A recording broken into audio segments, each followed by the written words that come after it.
In the last week, I've been on my phone 7 hours and 53 minutes every day. I wish it could be less, to be honest. Do you want me to demonstrate my selfie take? Rule number 1 is always use the Snapchat camera because it's better than the iPhone camera. That's true, yeah. If you went to a concert and you didn't post about it, did you actually go to that concert? Yeah. Mm-hmm. No picture, no proof. In 2003, we saw one of the biggest cultural shifts the world has ever seen. When Facebook launched, it opened the floodgates for social media. Culture devoured it. And when smartphones came into the mix, social media was not just one part of life. It was the lens we started to see all of life through. Social media became the primary expression of our lives, especially as a young person. It wasn't just social. Sweeping changes were happening all over society.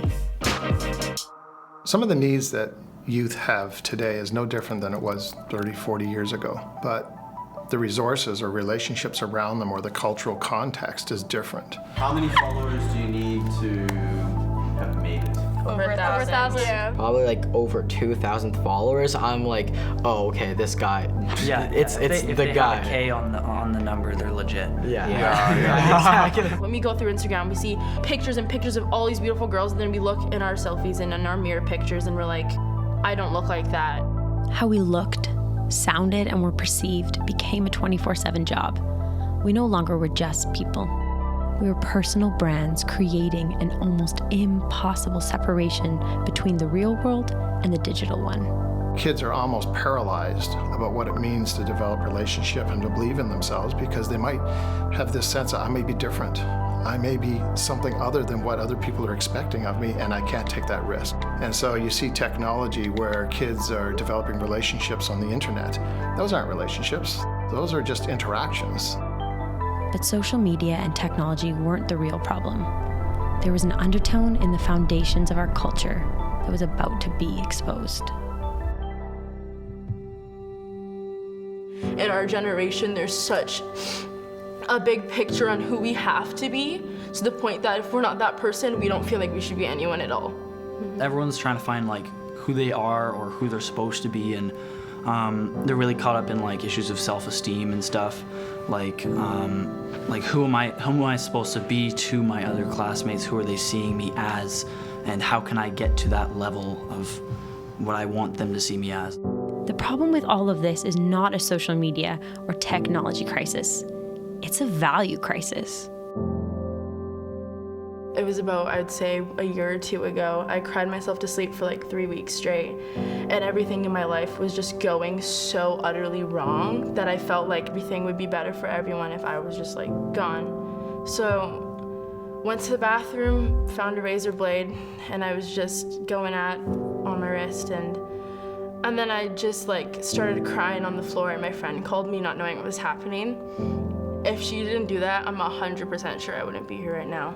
If you feel so much hatred, just walking out of the house, that you think that you'd be better off dead, if it comes to that, like you gotta know like something's wrong with society. We knew that young people were the most vulnerable to the lies of the value crisis.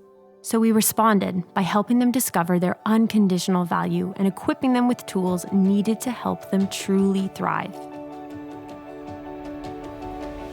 For years, we impacted teens by giving talks in schools, hosting retreats and conferences. Then the pandemic hit. We had to act fast if we wanted to keep reaching students, so we adapted. We saw the problem as a big opportunity and began creating new online programs to maximize our impact. Not just reaching students in person, but now increasing our ability to work with educators exponentially and reaching far more students.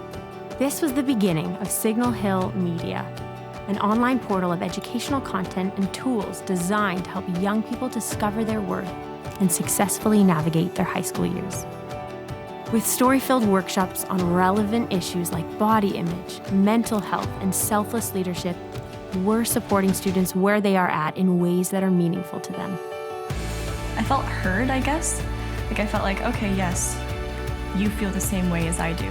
Like it was just nice to have someone who isn't just sort of explaining it, but they haven't actually gone through it, but she's explaining it from her experience. Feelings plus thoughts equal action. We believe that if we want to help the young people in our lives, we need to enter into their world, to empower them in ways that are relevant to them, and to learn from them as co-leaders with important things to say.